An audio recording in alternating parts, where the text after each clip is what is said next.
Doctor साहब bipolar disorder के बारे में पता है? इनफैक्ट बायपोलर 1 और बायपोलर 2 को डिफरेंशिएट करना आता है। इनको समझने के लिए पहले हमें मेनिया और हाइपोमेनिया को समझना पड़ेगा।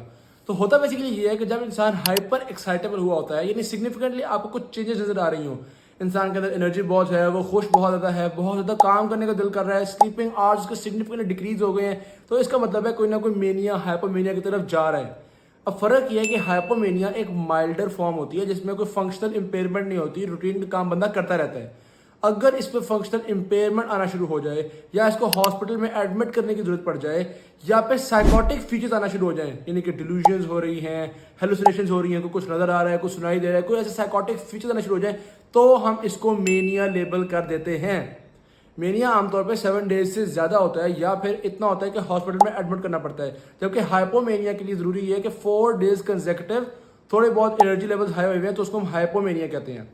अगर किसी पेशेंट में मेनिया है तो आंखें बंद करके इसका बायपोलर 1 डिसऑर्डर का डायग्नोसिस हो जाता है। लेकिन अगर फंक्शनल इंपेयरमेंट वगैरह नहीं है और हम इसको मेनिया लेबल नहीं कर पा रहे, हाइपोमेनिया है, तो फिर हम कहते हैं हाइपोमेनिया के साथ एटलीस्ट 1 डिप्रेसिव एपिसोड होगा, तो हम इसको बायपोलर 2 डिसऑर्डर का नाम दे देंगे।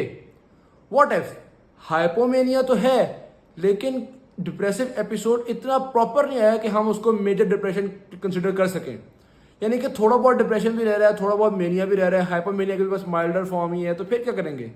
अगर इसी तरह के मूड ऊपर नीचे 2 साल तक चलते रहे तो हम इसको साइक्लोथाइमिक डिसऑर्डर कहते हैं।